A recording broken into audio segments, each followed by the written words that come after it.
Hi everyone, and welcome back to my channel. I'm Patty and I'm coming to you from lovely Virginia Beach, Virginia, and I would like to welcome you to my handmade life. Today is going to be a quick little recipe video.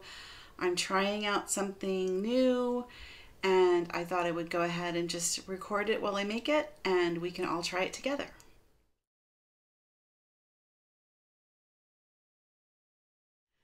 A couple of weeks ago on HSN, they were running a feature with Kimberly Schlapman, who is one of the singers in the band. Oh shit, what the f is the band? A couple of weeks ago, they ran a special feature on HSN with Kimberly Schlapman, who is one of the singers for... Oh my god. I want to say Little River Band. It's not the Little River Band. Kimberly sings with Little Big Town. Okay. Oh god. I actually really like them and I have their first CD. She has a new line of cookware that you can only get on HSN. And this is not sponsored. I just bought the stuff to try it out. I really liked her on the show. Her recipes looked really fun. They were just like super like retro type of recipes, like stuff we made in the 70s. And that was appealing to me. And I really liked her cookware. And I've been using it now and I love this stuff. So I'll show you what I got. It came in a set. And I'll do a cutaway video that I'll insert here that will show you the whole setup. So you get all three pieces in one. But today we're going to use this one. And this is the 8x8 baking dish. And it's really pretty. I want you to see inside. See how it's got that little logo? Love and Daisies. That's what she calls her cookware line. And then it's got all this herringbone pattern that allows air circulation under whatever it is you're baking. And you know, it's really hard to find an 8x8 pan, so just that alone sold me on the set. And I like that it's kind of a rose gold color. But you know what? This is nice cookware. I am pleasantly surprised. So you get all three of the pans in the set, and then you get this like recipe cards, which I kind of like that. So this is her. And she's very, very likable. She had a really interesting backstory. And yeah, I really, I liked her a lot. So she said it's her exclusive kitchen collection that she uses in her home every day because it captures the spirit of Southern living and cooking. She has the most beautiful accent. I think she's from Georgia originally, and that Southern accent, I could listen to it all day long. I do not have that accent. I guess I'm a little too far north, but I really love to hear it, and hers is beautiful. So there she is. And Little Big Town is really good if you like country music. They're a pretty good band. But what we're going to make today is called Crazy Daisy's Squares. And Daisy is her daughter, her first daughter. She's recently had another child, I think. But Daisy's her first daughter. So this is like a kind of like a cookie bar type of thing. And I'll put the recipe below. Basically what we're going to use is butter, graham crackers, chocolate chips, butterscotch chips, sweetened coconut. She calls for a cup of pecans. I don't have pecans, so we're going to use almonds. Or I should say pecans.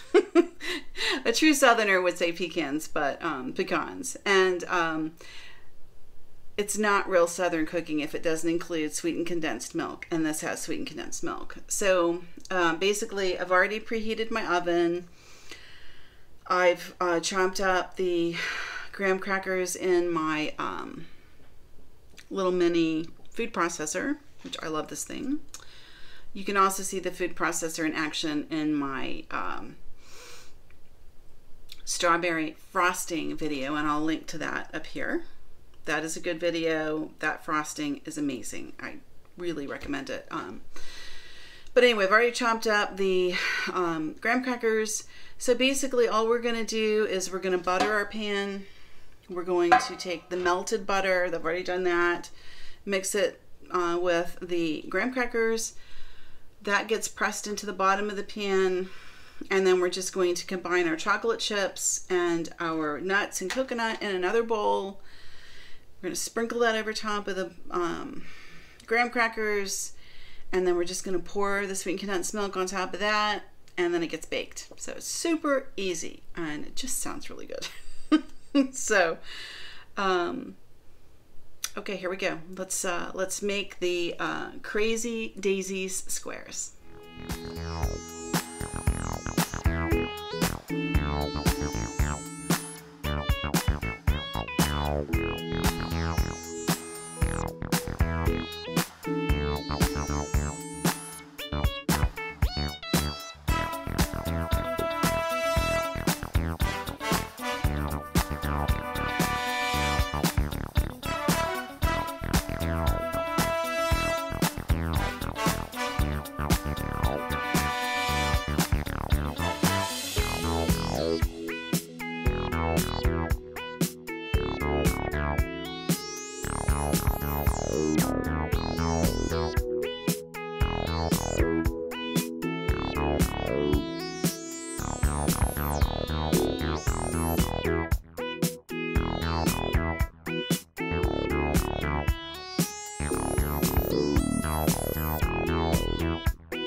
Okay, well that's the instructions. We just kind of dump everything in there, pour the milk on top, and then we're going to put it in the oven. And here's what it looks like before I put it in.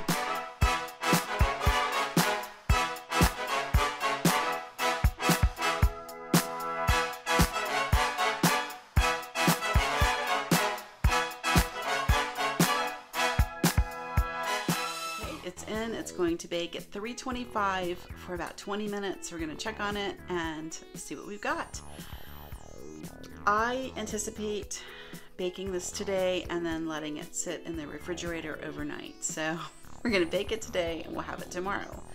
So yeah, don't go anywhere. Okay, well, we'll just check back in about 20 minutes and we'll see how they are. They might need that last 5, and then I'm going to let them cool, and then I'm going to put them into the refrigerator overnight, and then we will try them tomorrow.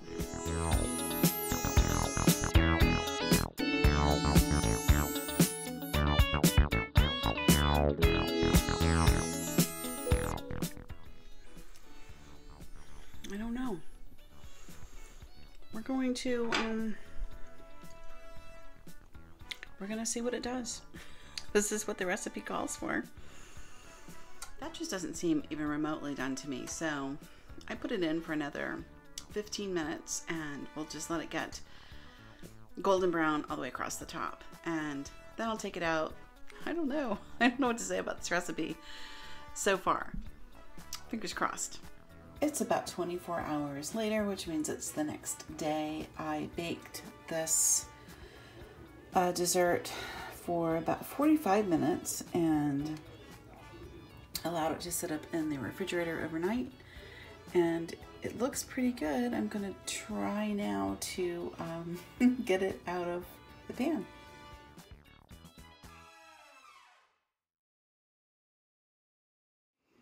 I'm checking back in with you, and it is actually 2 days since I made the recipe initially, and I wasn't sold on it yesterday.